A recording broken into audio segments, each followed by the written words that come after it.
اب اہم کی ڈیفینیشن بڑی مشکل ہے. اہم کام کون سا ہوتا ہے, یہ بڑی اہم.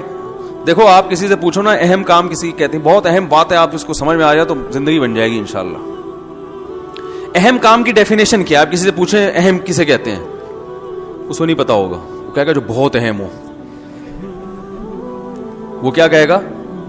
جو ویری امپورٹنٹ. اور بھائی تو انگلش میں اہم کو امپورٹنٹ کہتے ہیں, اردو میں اہم کہتے ہیں, عربی میں اہم کہتے ہیں. تو یہ تو نیا ہوا ہے نا. ڈیفینیشن کیا کہہ رہے؟ جو میرے لیے بہت اہم ہو. اور بھائی کیا ہے تیرے لیے, کیا اہم ہے؟ کہہ رہے ہیں بھائی مختلف وقتوں میں کبھی کھانا اہم ہے, کبھی واش روم میں جانا اہم ہے. تو یاد رکھو اہم کی ڈیفینیشن یہ ہے کہ آپ کا کوئی ویژن ہوتا ہے نا, جو چیز آپ کو آپ کے ویژن کی طرف لے جانے والی ہے, ہر وہ کام جو آپ کو آپ کے ویژن کی طرف لے جانے والا ہے وہ اہم ہے, اور جو کام آپ کو آپ کے ویژن سے دور کر رہا ہے وہ غیر اہم ہے. آپ کا ویژن ہے لاہور پہنچنا, کراچی سے آپ ٹرین میں بیٹھے یا گاڑی میں بیٹھے کہاں جا رہے ہیں؟ ویژن کیا ہے, منزل کیا ہے؟ لاہور. تو پھر آپ کے لیے لاہور کا ٹکٹ کرانا ٹرین کا یا جہاز کا یا بس کا یہ اہم ہے. سمجھ میں آ رہی ہے بات؟ اور ایک آدمی جس نے جانا کوئٹہ ہے, اس کے لیے لاہور کا ٹکٹ کرانا یا آپ کے ٹکٹ میں دلچسپی لینا کہ کہاں کا, تو کہاں جا رہا ہے یا اس میں دلچسپی لینا تو نے کہاں کا ٹکٹ کرایا, کتنے کا کرایا, یہ کیا ہے؟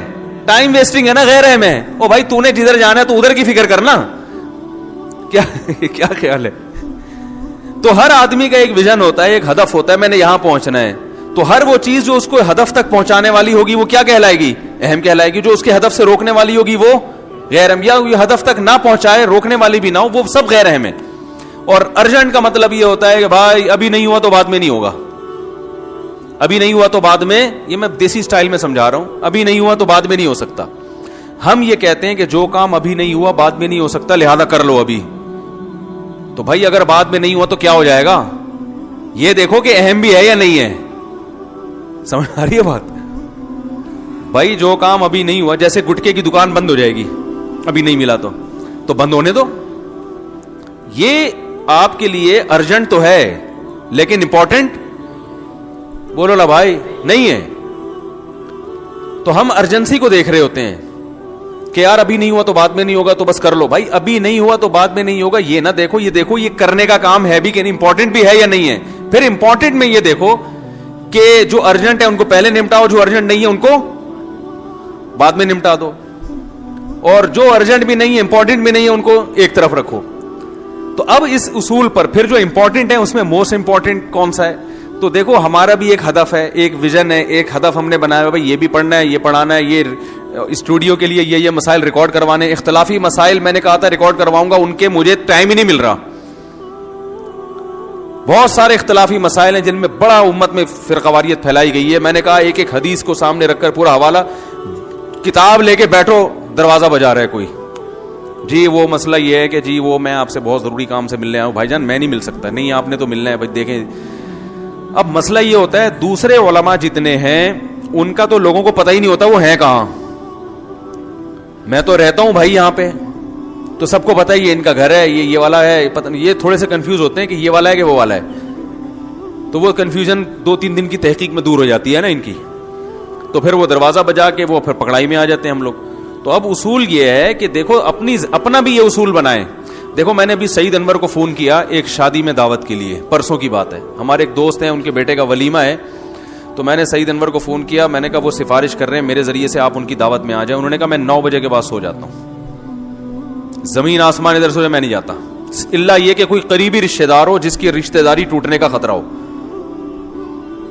تو مجھے غصہ آنا چاہیے تھا. کیا خیال ہے؟ مجھے آنا چاہیے یار میں مفتی طارق مسعود آپ کو بول رہا ہوں آپ ولیمے میں آؤ یار, اور آپ بول رہے ہو میں سو جاتا ہوں. میں نے نا ایسے ویلڈن 3-4 انگوٹھے بھیج دیے. میں نے کہا یہ ہٹو بچوں آدمی ہے, زندہ آباد ایسا ہی ہونا چاہیے انسان کو, ورنہ دنیا میں کسی کام کا جو بھی جہاں اٹھا کے جا رہا ہے 3 بجے لے جا رہا ہے پراٹھے کھلانے کے لیے, 3 بجے نکل لیے, اس کے ساتھ 4 بجے لے جا رہا ہے کہ جی دوستی یاری میں تو چاروں دوستوں کو خوش کرتے رہو, ایک دھماکے کے ساتھ پھٹ کے ہلاک ہو جاؤ کچھ دنوں کے بعد. یہی ہوگا نا. جو 12 بجے ولیمہ کھائے گا اور کھا بھی کیا رہا ہے, نان قورمے کے ساتھ, گھی پورا جمنے والا نسوں میں. اس وقت تو دال چاول بھی کھاؤ گے تو ہضم نہیں ہوگا 12 بجے, اور آپ نان جو ہے نا میدے کا بنا ہوا نان, وہ قورمے میں, یا بریانی گھی والی, وہ پھر بیف کی, اور اس میں چربی, اور اس میں یہ ساری چیزیں 12 بجے کھا کے گھر آتے ہی سو جاؤ گے, تو وہ جو دوست ہے وہ تو خوش ہو جائے گا, ماشاءاللہ ولیمے میں انہوں نے شرکت کی, جی السلام علیکم. تھوڑے دنوں میں جب ایمبولینس جو ہے نا وہ ٹینی نانا کرتے ہوئے آپ کو لے کے جا رہی ہوگی نا, تو وہ دوست کچھ بھی نہیں کرے گا آپ کے لیے.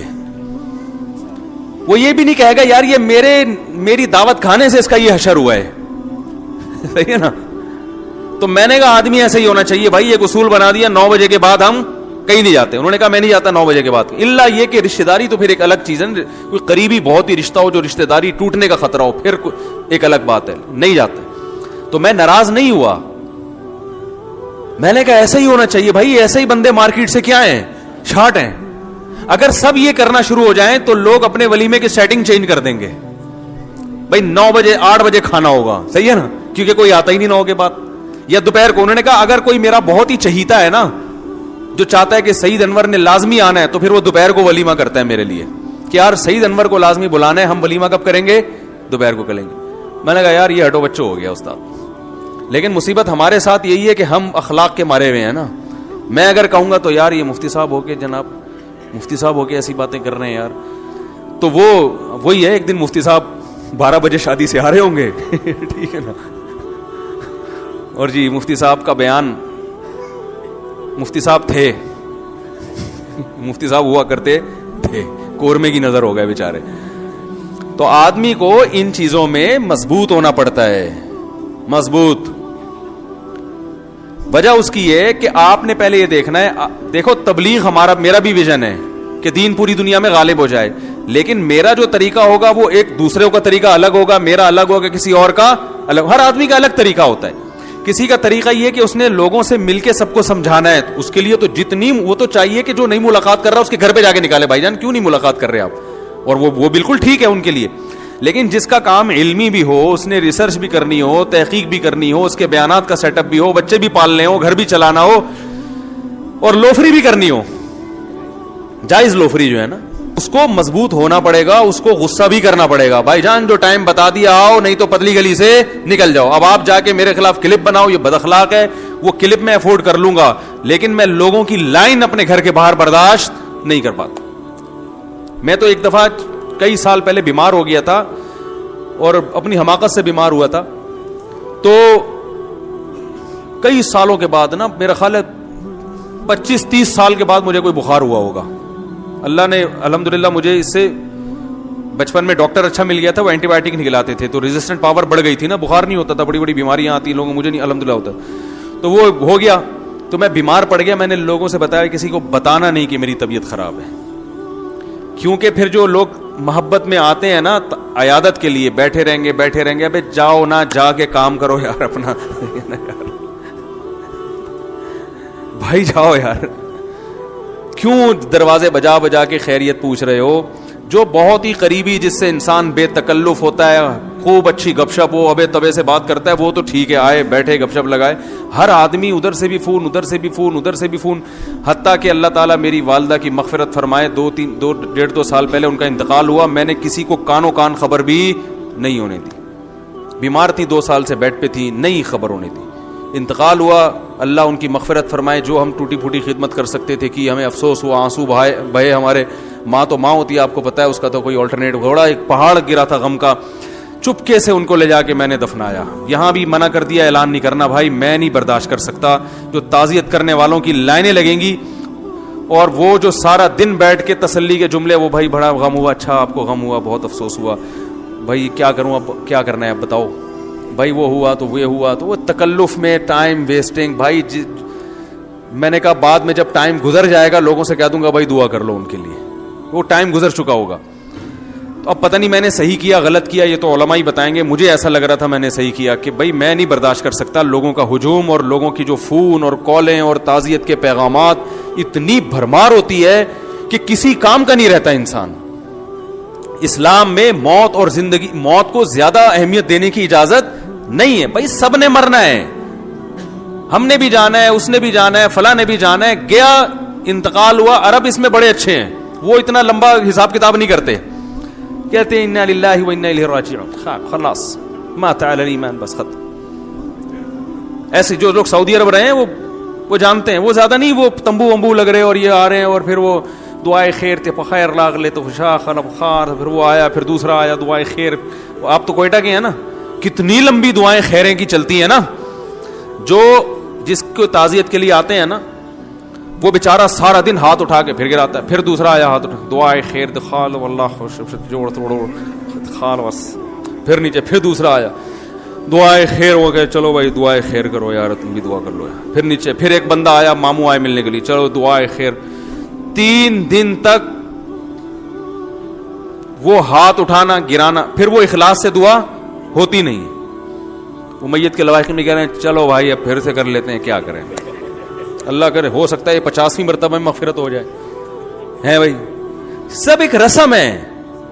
اس لیے وہاں KPK کے علماء بھی اس کو جائز نہیں سمجھتے. کسی سے بھی فتویٰ لے لیں آپ, پنجاب میں بھی ایسا ہوتا ہے. پنجاب میں کیا ہوتا ہے کہ رونے کے پروگرام چل رہے ہوتے ہیں باقاعدہ. میت ہو گئی, سب نہیں رہی, سب پنجاب والوں کی سب کی بات نہیں کر رہا, بہت سی جگہوں پہ رونے کے باقاعدہ کیا ہوتے ہیں پروگرام.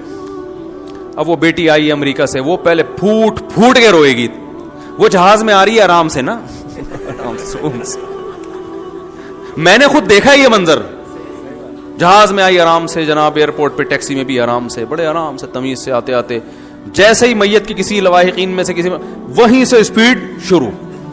مقابلے ہوتے ہیں, جو زیادہ رو رہا ہے اس کو زیادہ محبت ہے, جو چپ بیٹھا ہوا ہے اس پہ ابد کیا تجھے محبت نہیں ہے کیا. رونے کے کیا چلتے ہیں, مقابلے چل رہے ہوتے ہیں. نہیں رو تو اس کا مطلب ہے آپ کو تو محبت ہی نہیں تھی ابا سے. ایک خاتون کے میاں مر گئے, سچا واقعہ ہے, میرے پاس فون آیا, ہمارے کو ریلیٹو تھی, پھوٹ پھوٹ کے رو رہی ہیں کہ میرے میاں مر گئے, ہائے میں بیوہ ہو گئی. اوف, ایسی انہوں نے روئی ہیں کہ جو بھی فون سنے گا وہ بھی بیچارہ پھوٹ پھوٹ کے رونا شروع کر دے. تو چونکہ ہمارے ابھی کیا زیادہ ڈیٹیل میں نہیں جانا چاہیے, تو ہم لوگ جب ان سے ملنے کے لیے گئے تو بالکل فٹ فاٹ.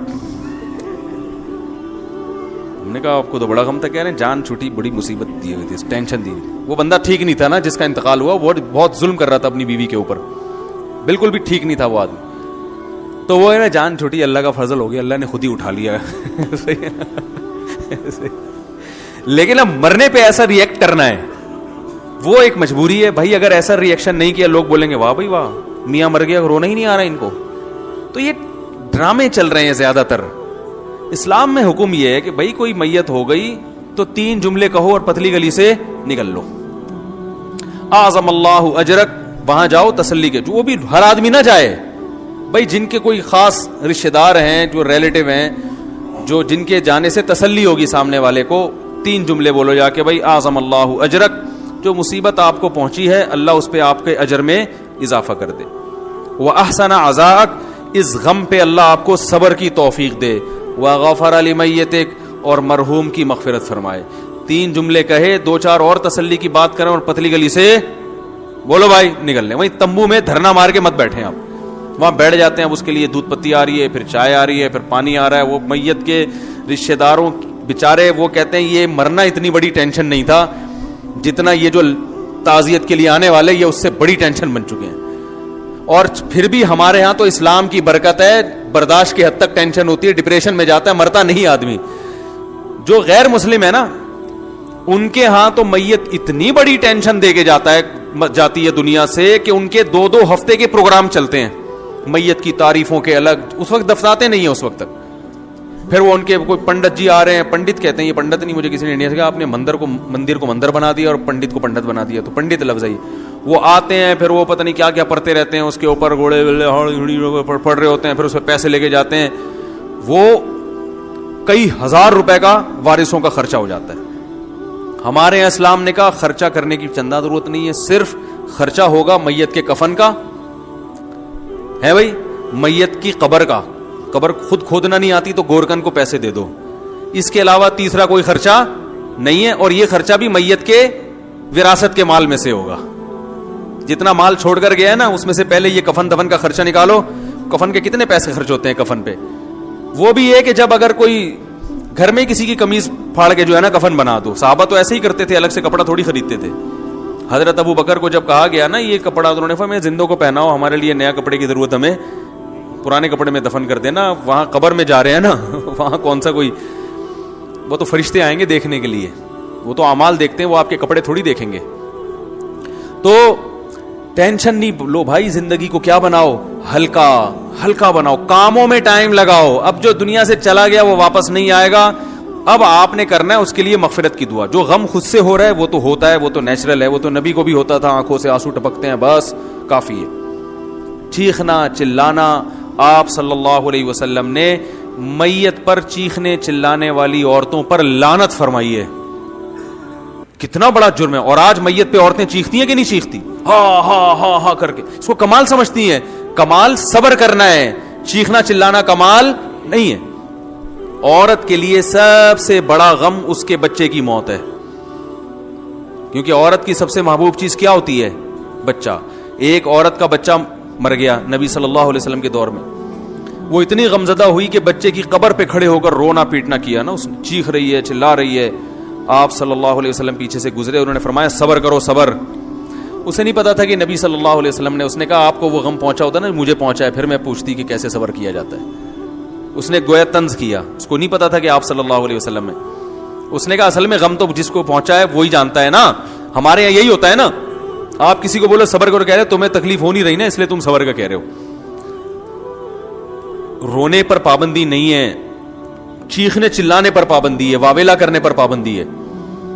تو وہ صحابیہ کو کسی نے بتایا کہ تو رسول اللہ صلی اللہ علیہ وسلم ہے, تو وہ فوراً پریشان ہو کے گئیں اور نبی صلی اللہ علیہ وسلم کے پاس آ کے کہنے لگی میں اب صبر کروں گی. آپ نے فرمایا انما الصبر عند الصدمۃ الاولى, جب صدمہ پہنچتا ہے نا اس وقت صبر کی فضیلت ہے, بعد میں تو سب کو صبر, بعد میں تو سب کو صبر آ جاتا ہے. کون ساری زندگی بیٹھ کے کون روتا ہے. مفتی طارق مسعود صاحب کے بیانات سننے کے لیے youtube.com/مفتی طارق مسعود کو سبسکرائب کریں, اور اگر آپ لائیو ویڈیو کو کبھی بھی مس نہیں کرنا چاہتے ہیں تو سبسکرائب کرنے کے بعد بیل آئیکن پہ کلک کرنا مت بھولیں. جزاک اللہ.